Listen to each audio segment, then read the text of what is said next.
하나님 말씀은 구약성경 창세기 22장입니다.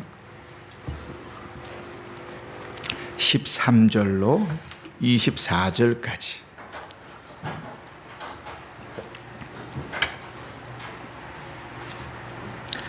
제가 봉독할 때에 눈으로 함께 읽으시면서 하나님의 음성을 들으시기 바랍니다.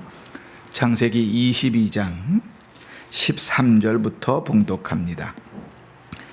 아브라함이 눈을 들어 살펴본즉 한 수량이 뒤에 있는데 뿔이 수풀에 걸려 있는지라. 아브라함이 가서 그 순양을 가져다가 아들을 대신하여 번제로 드렸더라. 아브라함이 그 땅 이름을 여호와 이레라 하였으므로 오늘날까지 사람들이 이르기를 여호와의 산에서 준비되리라 하더라.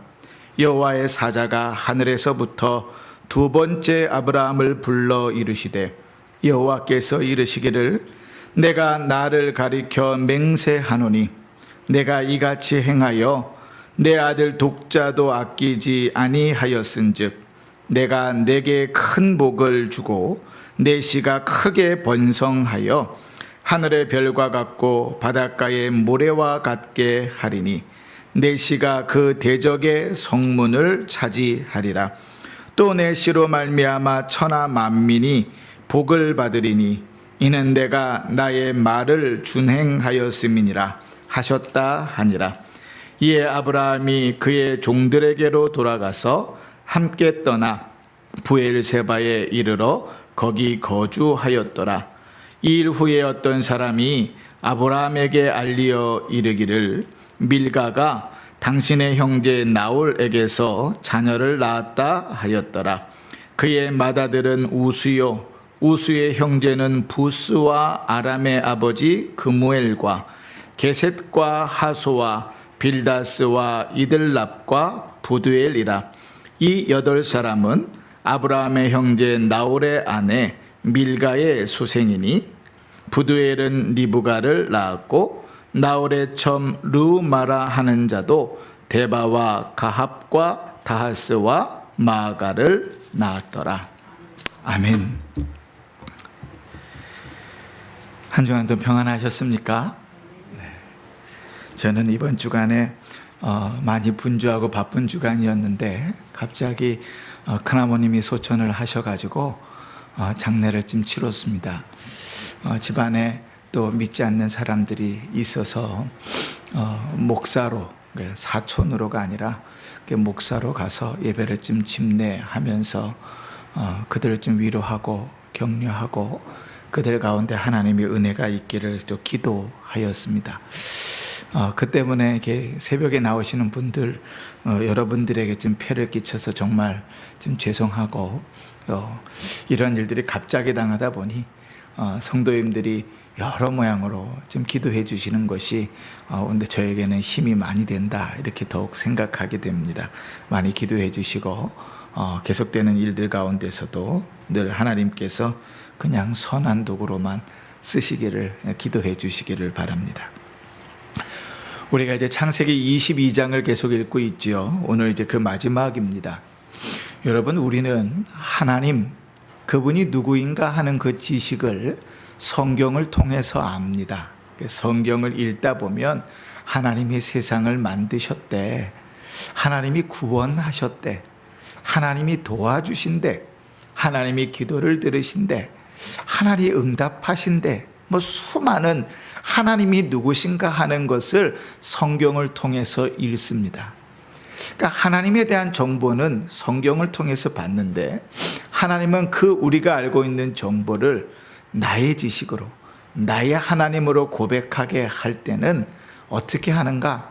우리의 삶 속에서 크고 작은 일들을 경험해 가면서 그 속에서 내 입으로 그 하나님을 고백하게 만드는 거예요. 머리에만 있는 그 지식이 입으로, 내 마음으로 고백되는 겁니다. 우리 은서도 있지만 이제 어리잖아요. 어린 아이들에게 뜨거운 거, 불 있잖아요. 뜨거운 거를, 야, 그거는 뜨거워. 그러면 아이들이, 아, 뜨겁구나, 이해합니까? 못합니까? 이제 못하죠. 그러면 늘 이제 뜨거운 거를 잡으러 갈 때마다 뭐 해야 돼요? 이거 아뜨야, 뜨거운 거야 계속 가르쳐요. 그럼 가르친다고 많이 들었으니까 안 가나요? 가지요. 그럼 어떡하죠? 손을 이렇게 들어가지고 불 가까이 이렇게 대주고 뜨거운 거에 살짝 컵에 대주면 이게 뜨거운 거구나 경험해서 알잖아요. 그렇죠? 마치 성경이 우리에게 하나님이 누구신가를 풍성히 가르치시는데 그 가르치시는 내용은 우리의 삶 속에서 고백되어지는 겁니다. 우리가 아브라함의 인생을 계속 살펴봤지만 하나님께서 아브라함 처음 부르실 때 복 주시는 하나님으로 그를 부르셨어요. 그리고 하나님은 그를 도와주셨지만 위기 가운데서 하나님의 도움을 받았다는 걸 알면서 그 다음에서야 도우시는 하나님을 고백하죠. 날 위해서 싸우시는 하나님, 내 기도를 들어주시는 하나님, 그의 삶 속에서 크고 작은 일을 겪으면서 그 하나님이 누구신가를 확증하게 되는 거예요. 그러니까 머리에만 하나님의 지식이 풍성해서도 안 됩니다. 열심히 성경을 읽고 하나님이 누구신가를 풍성히 아는 것 대단히 중요해요. 주의 말씀을 잘 듣고 하나님이 누구신가를 알아가는 건 대단히 중요합니다. 그러나 그것이 우리의 삶으로 들어와서 우리의 삶 속에서 고백되어질 때 그곳에 하나님을 향한 경외와 하나님을 향한 신실함이 서는 것입니다. 머릿속으로 아무리 알아야 그것이 하나님을 향한 경외로 이어지지는 않는 것이거든요. 아브라함이 그 삶들 속에서 여러 하나님을 고백합니다. 그리고 오늘 이제 드디어 22장 마지막에 이르러서 우리가 너무나 잘 아는, 그리고 너무나 사실은 좋아하는 여호와 이레의 하나님을 고백합니다. 여러분, 여호와 이레는 어떤 뜻이죠? 여호와는 하나님이니까 알겠고, 이레는 무슨 뜻이죠? 일곱이라는 뜻인가요? 여호와 이레라는 말은 하나님께서 준비하신다는 말이죠. 하나님 예비하신다는 말이죠. 그래서 우리 복음송 많이 불렀잖아요. 여호와 이레, 그죠? 여호와 이레. 하나님이 예비하신다. 하나님이 준비하신다는 거예요. 자, 그런데 아브라함이 하나님이 여호와 이레가 되신다는 것을 무엇을 통해서 알았는, 이게 중요합니다. 자, 어떤 일을 경험했죠? 하나님이 그를 시험하십니다. 그죠? 어떻게 시험합니까? 아주 잔인하게 시험하십니다. 100살에 얻은 아들을 지금 한 113살, 4살, 5살 된 그 나이에 더 이상 내가 아들을 낳을 것이라는 소망이 없는 그에게 하나님께서는 그 귀한 아들을 번제로 드리라 그럽니다. 각을 떠가지고 내장까지 다 드러내서 씻어서 하나도 남김없이 다 태워버리는 것이 번제인데, 하나님은 한 번도 그것을 성도에게 요구해 본 적이 없어요. 인신제사를. 그런데 아브라함이 그를 요구하시는 거잖아요. 그런데 아브라함이 어떻게 합니까? 즉각적으로 아침에 일찍이 일어나서 아멘 하고 그 길을 걸어가죠. 걸어가는 그 길에 절대적으로 하나님을 신뢰하고 가지요. 믿음으로 가지요. 끝까지 순종하지요. 그 모든 시험을 겪으면서 하나님께서 아브라함의 입으로 고백하게 하는 것, 그 모든 시험 가운데 아브라함에게 하나님이 누구신가를 고백하게 한 것이 여호와 이레입니다. 바꾸어 말하면 여러분, 우리는 그냥 쉽게 이렇게 내던질 수 있습니다. 하나님 다 준비하실 거야, 하나님 다 예비하실 거야. 우리는 쉽게 던지지만 사실은 그 많은 말 중에 대부분은 믿음 없는 그냥 던지는 말일 때가 많습니다. 왜냐하면 하나님께서 예비하실 거야, 준비하실 거야 하는 여호와 이레에 대한 믿음이 명확하면 그가 불안해할 이유가 없거든요. 걱정하고 염려할 이유가 없거든요. 근데 5만 가지 염려는 다 싸지머지고 있으면서 입으로는 대단히 신앙 있고 거룩한 척 여호와 이레, 여호와 이레를 말한단 말이죠. 그런데 이 여호와 이레는 언제 고백됐다고요? 나에게 가장 극심한, 내가 겪어야 될 가장 큰 시험의 산을 넘어가서 그때서야 고백된 고백이 여호와 이레라고. 너무나 명확하게 아브라함의 마음속에로 다 박혔죠. 하나님께서 내 인생을 책임지시고 그 모든 일을 준비하실 것이라는 것이 아브라함의 믿음에는 정확하게 받쳤지요. 그냥 몇 번 노래를 부르는 것으로 박혀있는 신앙이 아니란 말이죠. 자, 그러나 여러분, 이 신앙의 고백이 이르기까지 쉽습니까? 쉽지 않습니다. 아멘 한다고 그 믿음을 지켜가는 게 쉽든가요? 얼마나 어려운지 모릅니다. 믿음을 지켜가는 일들이 쉽지 않습니다. 제가 또 부끄러운 고백을 하나 해야겠어요.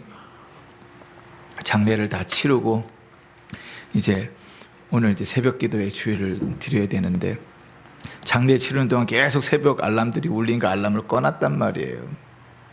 알람을 꺼놨는데, 그럼 이제 장례를 다 치렀으니까 알람을 켜놔야 되는데 알람을 안 켜놨어요.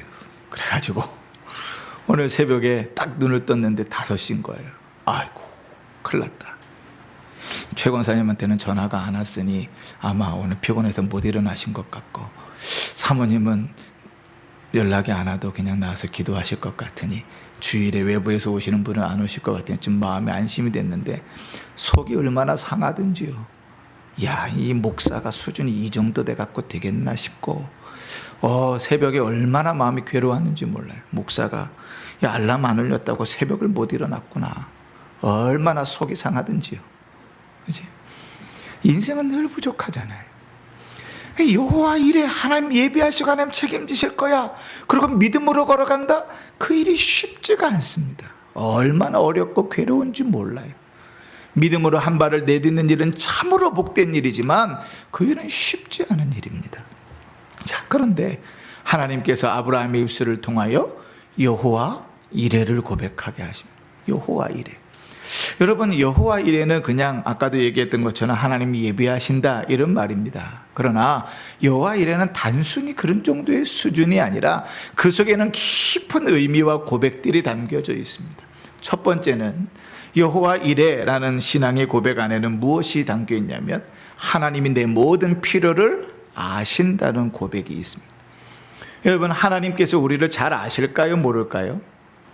잘 아시겠죠, 그죠? 그 내 배 알아서 난 자식인데도 부모가 자식을 잘 모릅니다. 그죠? 평생을 키웠는데도 사실 부모가 자식을 다 알지 못해요. 그런데 하나님은 우리를 만드신 분이시거든요. 그 만드신 하나님께서 우리를 너무나 잘 아십니다. 오장육부 세포 하나까지 너무나 잘 아시고, 우리의 상황과 여건까지 하나님 너무나 잘 아십니다. 그래서 우리가 이전에 읽었던 것처럼 시편 139편에 이렇게 고백하는 거예요. 여호와여, 주께서 나를 살펴보셨으므로 나를 아시나이다.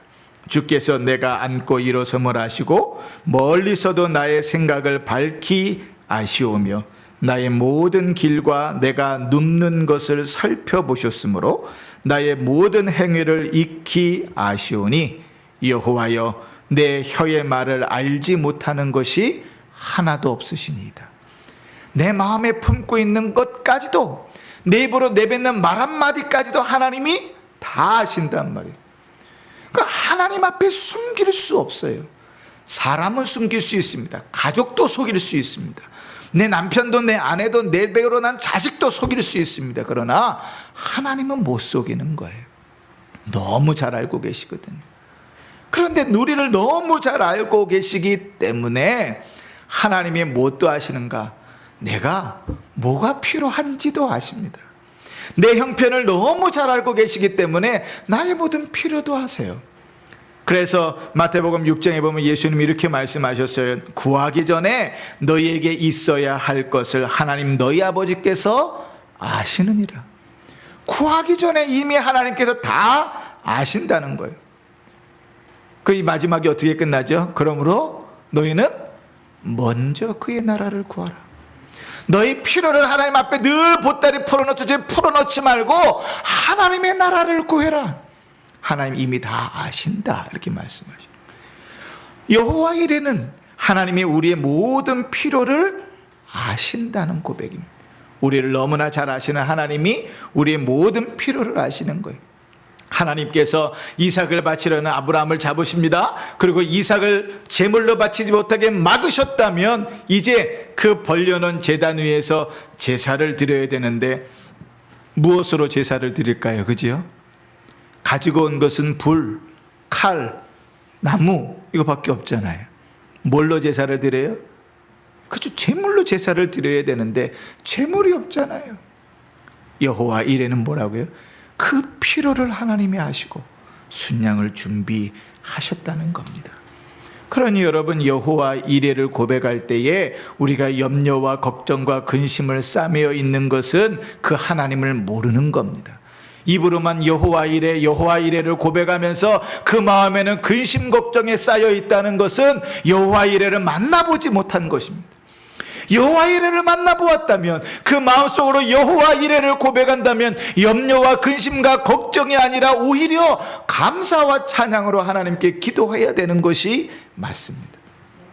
여러분, 씨 뿌리는 자의 비유가 있잖아요. 누가복음 8장에 보면 씨 뿌리는 자의 비유 중에 가시떨기에 뿌려진 씨앗을 이렇게 예수님 설명하십니다. 가시떨기에 떨어졌다는 것은 말씀을 듣는 자이나 지내는 중에 염려와 재물의 향락의 기운이 막혀 온전히 결실하지 못하는 자다. 마가복음에는 똑같은 말을 이렇게 말합니다. 염려와 재물과 기타 욕심이 너희를 막는다. 사랑하는 성도 여러분, 여호와 이레를 고백할 수 있다면 그 고백 안에는 하나님이 나를 아신다는 고백을 담고 있는 겁니다. 하나님이 우리를 아십니다. 하나님이 우리의 모든 필요를 아십니다. 그러니 하나님은 언제나 여호와 이레가 되십니다. 두 번째로, 여호와 이레라는 고백 안에는 무엇이 담겨 있는가 하면 그 하나님이 나를 위하여 일하신다는 고백이 담겨져 있습니다. 여러분, 아브라함이 이삭과 함께 모리아산을 올라가는 그 길이 얼마나 괴롭고 힘들었을까요? 좌우에 뭐가 좀 보였을까요? 나무들이 있고 수풀이 얽혀져 있을지라도 그 걸음을 걸어가는 길은 그렇게 행복하지 않았을 겁니다. 하나님을 예배하러 나오는 길이 괴롭고 힘들다면 여러분, 예배하는 기쁨이 있을까요? 그렇지 않을 거잖아요. 하나님 앞에 제사를 드리러 나가는데 그 제사를 드리러 가는 한 걸음 한 걸음이 천금만금보다 훨씬 더 무거웠을 거라고요. 그런데 길이라도 잘 닦여 있는가? 그렇지 않아요. 여기저기에 있는 수풀들이 막 있는데 그 수풀들은요, 그 산을 올라가는 일에 걸림거리가 됩니다. 여러분, 오늘 우리가 읽은 한 순약이 걸려 있었던 수풀이라고 되어 있잖아요. 이 수풀은 원래 히브리어로는 무슨 뜻인가 하면 여러 가지들이 뒤엉켜 있는 덤프를 의미합니다. 여러분, 산 오르락 내리락 해보셨죠? 길이 아닌 산으로 가다 보면 나무들이 이리저리 엉켜가지고 이렇게 덤풀처럼 되어 있는데 그것을 지나가기가 쉽던가요? 쉽지 않잖아요. 아브라함과 이삭이 올라가는 그 길에도 그런 수풀들이 있었을 거예요. 그렇게 어려운 길을 올라가는 그 걸음들이 아브라함과 이삭에게는, 혹 아브라함에게는 대단히 괴로운 일이었을 겁니다. 그런데 하나님 앞에 자기의 아들을 제물로 드리려고 할 때 하나님이 막으시지요. 아브라함아, 아브라함아 부르시면서 그 일을 막으십니다. 그리고 나서 13절을 보십시다. 13절을 보면 이렇게 기록됩니다.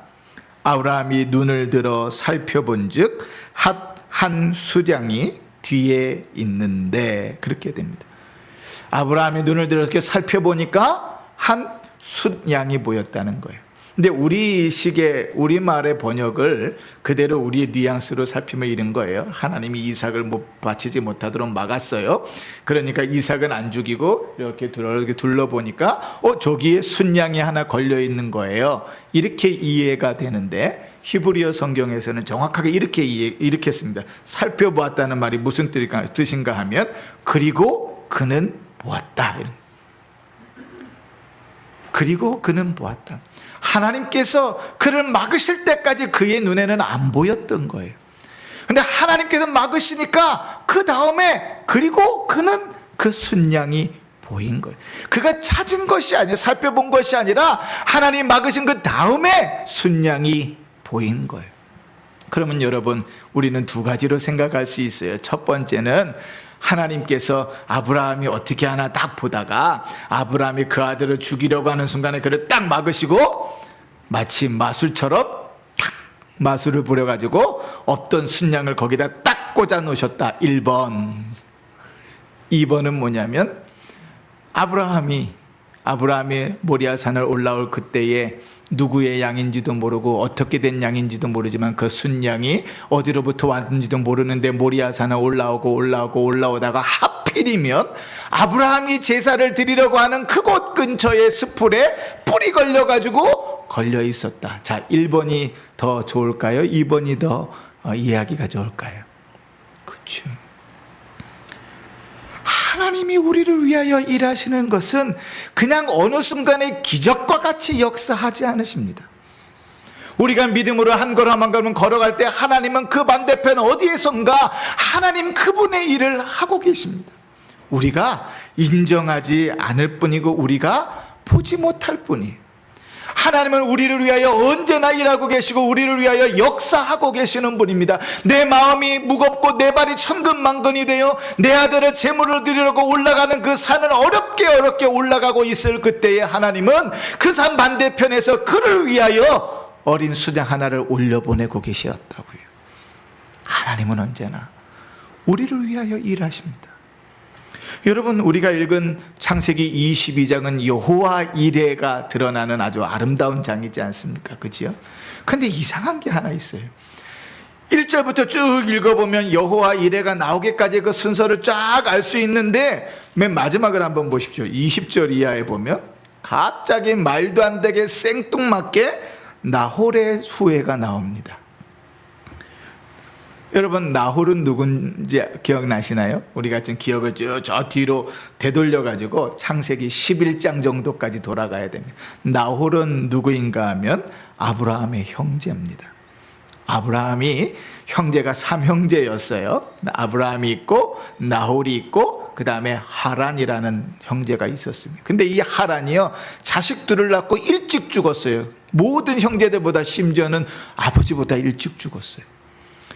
근데 이 하란이, 일찍 죽은 하란이 난 자식이 둘이 있는데 아들, 딸 하나씩 낳는데 아들은 누구냐면 롯이에요. 아브라함이 갈대우르를 떠나 나올 때 함께 데리고 나왔던 조카 롯이 이 하란의 아들입니다. 그리고 딸이 하나가 있는데 그 딸의 이름이 밀가입니다. 그 딸은 그냥 거기 남겨두고 나왔어요. 그런데 오늘 쭉 성경을 읽다 보니까 그 딸, 하란의 딸 밀가가 누구랑 결혼했냐면 아브라함의 동생 나홀과 결혼했습니다. 지금 우리로 따지면 뭐 말도 안 되고 펄쩍펄쩍 뛸 일이지만 아직 그때는 하나님께서 인류를 이렇게 번성해 나가던 시기이니까 잠정적으로 우리는 그때의 한정된 일이라 그러고 우리는 봤잖아요.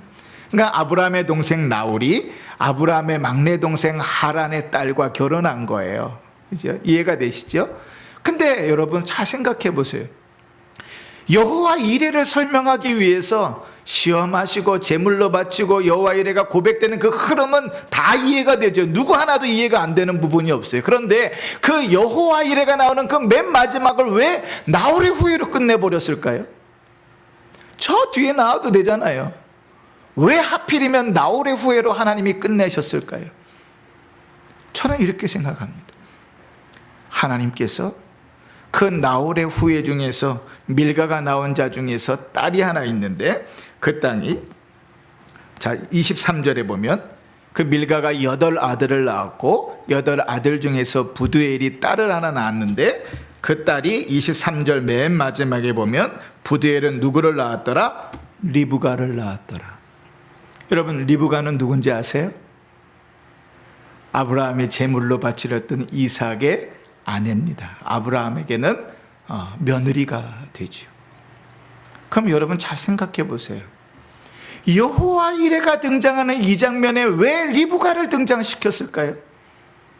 아브라함은 리브가가 태어나는 일에 아무런 기여도 하지 않았고 그 밀가가 자식 8아들을 낳는 그 모든 일에도 아무런 간섭한 바가 없어요. 멀리 떨어져 있기 때문에 그 소식을 듣는 일도 쉽지 않아요. 그런데 오늘 하나님의 의도는 뭐냐면 하나님께서 아브라함에게 약속하신 내가 내 씨로 하늘의 별같이 바다의 모래알같이 많게 하겠고 그 일을 이삭으로 말미암아 하겠다고 했을 때 하나님은 아브라함이 보든지 보지 못하든지 그 일을 이루기 위하여 이삭의 아내를 이미 저 반대편에서 예비하고 계셨음을 보여줍니다. 여호와 이레. 우리 삶들을 한번 살펴보세요. 우리의 삶 속에 우리가 생각하지 못했던 일들을 만날 때마다 하나님을 여호와 이레라고 고백할 수밖에 없는 것은, 하나님이 언제 일하셨는지 모르는데 우리의 인생 가운데서 만나는 크고 작은 일들 속에 하나님이 내 삶을 바꾸어 가시고 내 입술로 하나님을 고백하게 만들어 가시잖아요. 굳이 22장 마지막에 리브가를 등장시키는 것은 내가 언약한 그 일을 이루기 위하여 네 아들 이삭을 위한 그의 아내를 이렇게 여호와 이레하고 계시담을 보여주고 계시는 거예요. 그러니 사랑하는 성도 여러분, 하나님은 언제나 나를 위하여, 우리를 위하여 일하고 계십니다. 우리의 눈이 보지 못할 뿐이고 우리가 인정하지 못할 뿐이에요. 우리는 아주 유한해서 언제나 압니까? 그 일들을 다 겪은 이후에나 어렴풋이 그런 것 아닌가 이런 정도로밖에 하나님의 일하심을 추측할 수밖에 없어요. 그러나 성경은요, 이미 이루어진 원인과 결과를 다 우리가 한자리에서 읽을 수 있잖아요. 그러니까 하나님이 어떻게 일하시는 줄 압니다. 그리고 그 하나님이 신실하셔서 변함이 없으셔서 알파와 오메가고 처음과 끝이 되셔서 여전히 나에게도 동일하게 그렇게 일하시는 줄 믿습니다. 그러니 여러분, 여호와 이레는 나를 위하여 하나님이 일하신다는 고백이 그 안에 담겨져 있는 것. 세 번째로 여호와 이레의 고백 안에는 무엇이 있는가? 하나님이 당신의 뜻은 반드시 이루신다는 고백이 담겨져 있습니다. 여러분, 여호와 이레를 아브라함이 고백합니다. 우리가 좀 전에 살펴봤던 것처럼 하나님의 일하심들이 보여가기 시작하지요. 그런데 그 모든 일들은 이미 하나님께서 갈대우리에서 아브라함을 부르실 때 약속하셨던 그 약속이 실현되어지는 과정입니다. 내가 너를 바다의 모래, 내 자손은 바다의 모래알같이 하늘의 별같이 많게 하겠다는 하나님의 언약을 이루어가는 과정입니다. 하나님의 뜻을 이루어가는 과정입니다. 그런데 좀 이상한 게 있어요. 17절을 한번 읽어보십시다. 같이 읽습니다. 17절 시작.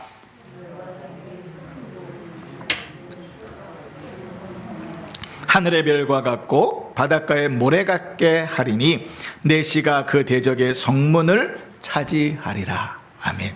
여기 뭐라고 하나님 약속하시냐면, 내가 내게 큰 복을 주고 내가 내 씨를 크게 번성하게 하겠다, 이렇게 약속하십니다. 그죠? 그러니까 우리가 이것을 이렇게 오해하면 이렇게 오해할 수 있어요. 야, 네가 드디어 아들을 바치는 가장 소중한 것을 하나님 앞에 드리는 신앙의 수준까지 왔구나. 그러니 이전에 약속한 것보다 훨씬 더 크고 훨씬 더 번성하게 해줄게, 이렇게 이해할 수 있죠. 그죠? 그런데 원래 의미는 그런 의미가 아닙니다. 우리 단어에서 크다, 크게 라고 얘기할 때는 숫자나 양이 크다는 의미잖아요. 그런데 히브리어 성경을 보면 이것을 어떻게 표현하냐면 반드시 이렇게 표현했습니다. 그래서 영어 성경에서도 번역을 surely 이렇게 해놨어요. 반드시. 다시 읽으면 이렇게 됩니다. 내가 내게 반드시 복을 주고 내 씨를 반드시 번성하게 할 것이다. 무슨 말이에요? 하나님이 언약하신 것, 하나님이 약속하신 일을 내가 너를 통하여 반드시 그 약속을 지키겠다고 약속하셔요. 여호와 이레의 방법을 통하여, 네가 알 수 없고 네가 볼 수 없지만 그러나 여호와 이레의 그 고백을 통하여 내가 반드시 너와 약속한 일을 이루고야 말겠다고 하나님께서 이야기하고 계시는 거예요. 사랑하는 성도 여러분, 바울이요 2차 전도여행을 가지 않습니까? 2차 전도여행을 처음 출발하면서 그의 계획은 뭐였냐면, 첫 번째로 전도여행을 했던 그 도시를 다시 돌아다니면서 그때 복음을 전했던 예수 믿는 자들, 세웠던 교회들을 위로하고 격려하려는 것이 목적이었어요. 그래서 코스가 어땠을까요? 1차 전도여행하고 코스가 똑같았습니다. 그런데 하나님이 전도여행을 출발하고 가는 길에 바울을 막으십니다. 그 길을 가지 못하게 하시는 거예요. 바울이 죄 지으려고 가는 것도 아니고 바울이 즐기려고 나이트클럽 가는 것도 아닌데 하나님이 그 길을 막으십니다.